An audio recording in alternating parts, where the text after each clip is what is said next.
င်္ဂလာပါမိတ်ဆွေများခင်ဗျာဒီနေ့ဟာဒီဇင်ဘာလ20ရက်နေ့ဖြစ်ပါတယ်မိဘတွေကကလေးမွေးရင်နာမည်ကောင်းကောင်းလေးတွေရွေးပြီးပေးတတ်ကြတယ်အောင်မြင်တို့ချမ်းသာတို့ရွှေတို့ပေါ့ဒါပေမဲ့ခရစ်စမတ်မှာမွေးဖွားလာတဲ့ကလေးလေးရဲ့နာမည်ကိုတော့လူကရွေးတာမဟုတ်ပါဘူးဖျားသခင်ကိုယ်တိုင်ကောင်းကင်ဘုံကနေရွေးချယ်ပေးလိုက်တဲ့နာမည်ဖြစ်တယ်အဲ့ဒီနာမည်ကတော့ယေရှုဖြစ်ပါတယ်ဒီနာမည်ကရိုးရိုးနာမည်မဟုတ်ပါဘူးနတ်ဆိုးတွေကြောက်ပြီးတုန်လှုပ်ရတဲ့နာမည်ယောဂါတွေပျောက်ကင်းရတဲ့နာမည်သေခြင်းတရားကိုအနိုင်ယူတဲ့နာမည်ဖြစ်ပါတယ်ဒီနေ့သခင်ယေရှု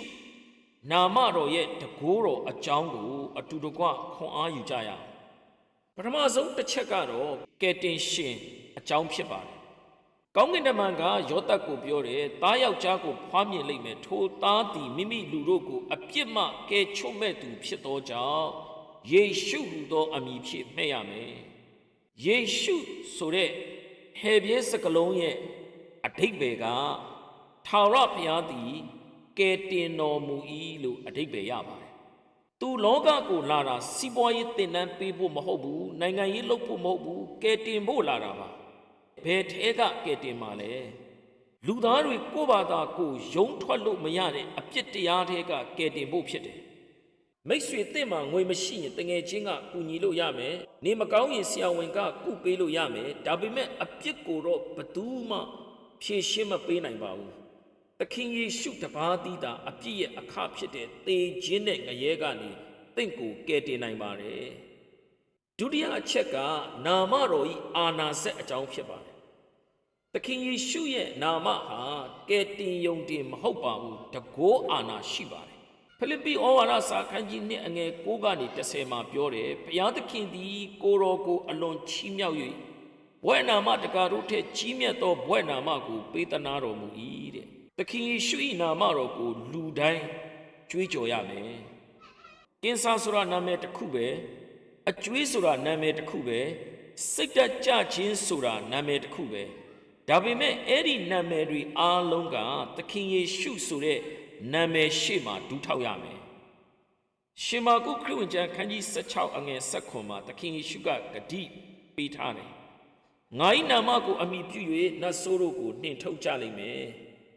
ဒီနေ့သင်အိမ်မှာသခင်ယေရှုနာမကိုသုံးပါအလှထားဖို့မဟုတ်ဘူးလက်နဲ့အဖြစ်သုံးပါသခင်ယေရှုနာမ၌ယောဂါတွေထွက်သွားလို့အမိန့်ပေးပါသခင်ယေရှုနာမ၌စာတန်ထွက်သွားလို့မောင်းထုတ်ပါနာမတော်ကိုယုံကြည်ခြင်းနဲ့သုံးတဲ့အခါနမိတ်လက္ခဏာဖြစ်ကိုဖြစ်ရမယ်နံပါတ်3ချက်ကတခုတည်သောလမ်းဖြစ်ပါတယ်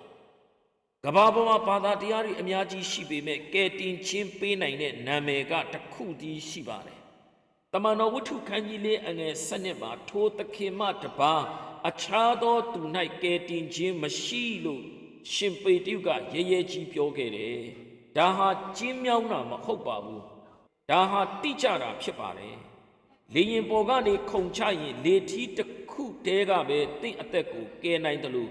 အပြစ်ငရဲတဲကနေကယ်နိုင်တဲ့သခင်ယေရှုနာမတစ်ခုတည်းပဲရှိတယ်။ဒီနေ့သင်ဘဝအတွက်အခြားသောနာမတွေအခြားသောဘုရားတွေကိုလိုက်မရှာပါနဲ့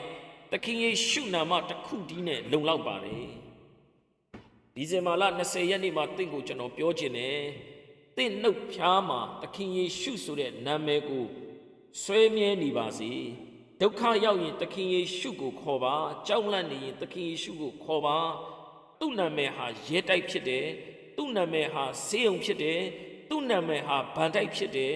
သခင်ယေရှုနာမ၌သင်လိုအပ်သမျှအရာအလုံးပါဝင်နေပါတယ်ဒီနေ့မိမိရဲ့အပြစ်ဝန်ထုတ်ကြောင့်လေးလံနေသူတွေရှိလားနတ်ဆိုးရဲ့နှောက်ယှက်ခြင်းခံနေရတဲ့သူတွေရှိလားသခင်ယေရှုနာမကတင့်ကိုလွတ်မြောက်စေနိုင်ပါတယ်ဒီနေ့သခင်ယေရှုကိုကယ်တင်ပိုင်ရှင်အဖြစ်လက်ခံခြင်းသူများသခင်ယေရှုနာမရဲ့တကိုးနဲ့လွတ်မြောက်ခြင်းသူများ comment မှာယေရှုနာမလို့ရေးခဲ့ပါတင့်အတွက်ကျွန်တော်အထူးဆုတောင်းပေးမယ်နာမတကာတို့ထက်ကြီးမြတ်သောသခင်ယေရှုယနေ့ဤတရားကိုကြားနာသောသူတို့၏အသက်တာထဲမှာကြီးစိုးနေသောယောဂနာမည်များပြဿနာနာမည်များကိုသခင်ယေရှုနာမ၌အကျွန်ုပ်အမိန့်ပေးချိုးဖျက်တယ်။ကင်ဆာသခင်ယေရှုနာမ၌ဒူးထောက်လောဆင်းရဲခြင်းသခင်ယေရှုနာမ၌ဒူးထောက်လောဆုံးကဝေအတတ်ပညာများသခင်ယေရှုနာမ၌ဒူးထောက်လော ကယ်တင်ခြင်းတကိုးလွတ်မြောက်ခြင်းတကိုးသည်ယခုဤသူတို့အပေါ်သို့တက်ရောက်ပါစေသခင်ယေရှုဟူသောနာမတော်၌သာအောင်မြင်ခြင်းရှိကြောင်းယနေ့ထင်ရှားစွာပြသတော်မူပါ